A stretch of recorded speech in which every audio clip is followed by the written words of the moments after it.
Hi guys, this is Omer from MMOHut.com, and I'm gonna do another quick weekly recap of MMO news and announcements for the week ending April 24th. And as you can see from the video playing in the background, guys, the first piece of news that we're gonna take a look at has to do with Dragon's Nest. And the news is that Nexon announced that Dragon Nest will be entering closed beta on May 17th, 2011, and will eventually be fully released sometime in the summer. Nexon's version of Dragon Nest will be available to those in the United States, Canada, Australia, and New Zealand, with Europeans being able to play on the Shanda Games version. For those that haven't heard of Dragon's Nest, you can see from the gameplay video right now, the gameplay is fast-paced and it's actually action-oriented, kind of like Vindictus, except more cartoony.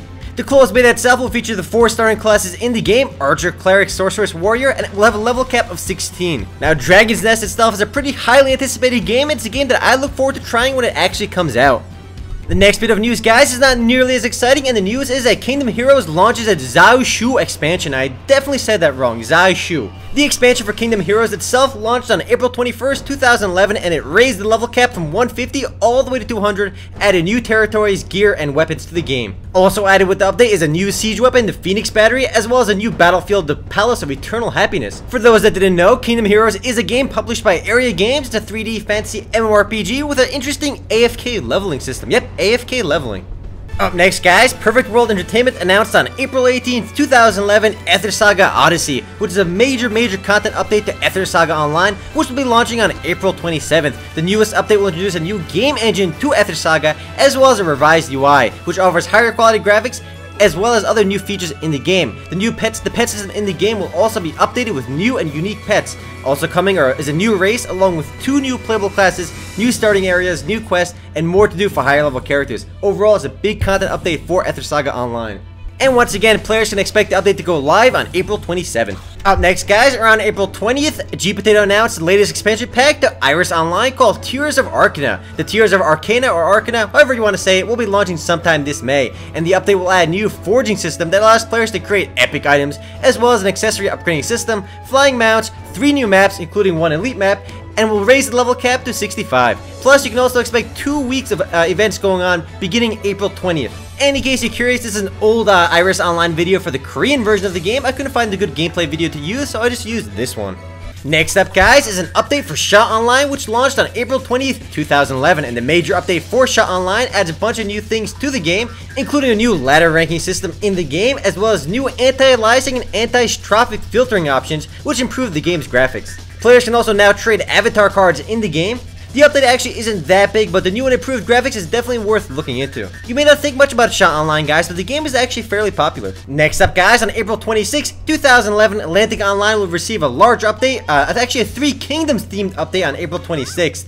And the latest update will add a whole bunch of new things to the game, including high-level mercenary known as General Guan Yu. New quests reflecting the power struggles of the 3 Kingdoms will also have players fighting alongside Cao Cao and Lu Bu. Players can also expect a new dungeon in the game, as well as a new expedition team feature, which lets players send their mercenaries off on tactical missions, while the player does something else, allowing them to gain experience while not actually being there.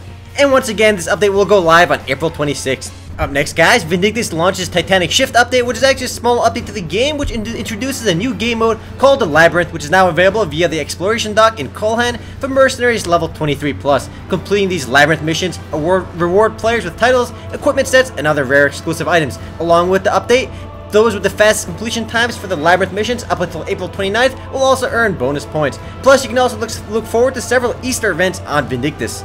Up next, guys, on April 21st, 2011, Hi-Res Studios, the company behind Global Agenda, announced a brand new title called Smite. And I know what you're thinking, guys. The video you're seeing right now in the background is not Smite. In fact, it is a Dota gameplay video, and the reason for that is that this new game called Smite is a multiplayer online battle arena style game, much like Dota, but there's no actual gameplay footage available for the game, which is why I pulled simple Dota gameplay video. This gameplay video from Dota is actually by a Chinese player called PIS. Now, it's kind of cool to see yet another multiplayer online battle arena style game be announced. There's a whole bunch of them coming out now. Ever since League of Legends really popularized the genre, there's so many of these games coming out. Unfortunately, guys, there's no real information about Smite right now. All we know is that it's by Hi-Res Studios.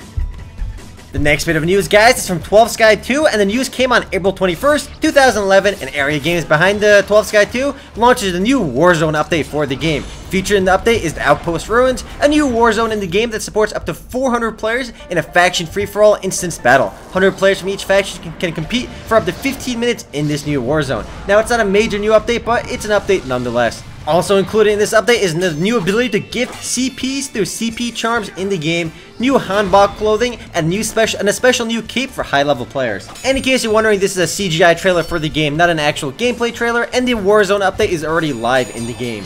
Next up, guys, Mythos Europe launches its last open beta patch before the game goes live on April 28th, and this open beta patch for Mythos Europe increased the level cap from 27 to 50. Now, the game is still scheduled to go live on April 28th, and keep in mind though, guys, this is the European version of Mythos. The North American version has been stalled, but the Mythos European version still allows North American players to play on it. Also included in the update is the Umbral Peaks area, which is now available to high-level players. Localization has also been improved in the game, and guild features have also been redesigned. Include the additional guild message board, safe, rankings, and guild team buffs. Well guys, that's it for MMO news, but as for upcoming games, we have Nada, but as for games that recently launched, we have Argo Online. Now, I did mention this game already launched before into open beta, but now the game actually launches into full release in both Europe and North America. There are also a few other games that basically launched but aren't really fully there yet. I mean, Age of Empires Online is pretty much open beta right now, but you still need a beta key to actually get into the game. Now, I'll make sure to do a first look video for Age of Empires Online when the game is actually playable without any beta keys.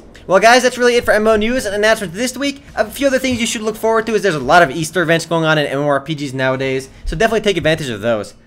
Anyway guys, that's it for the week ending April 24th, 2011. If you want to read about or learn more about any of the news mentioned in this video, simply head on over to MMOHut.com/news. And if you want to discuss anything in this video, head on over to MMOHut.com/forums. Anyway guys, this is Omer, signing off.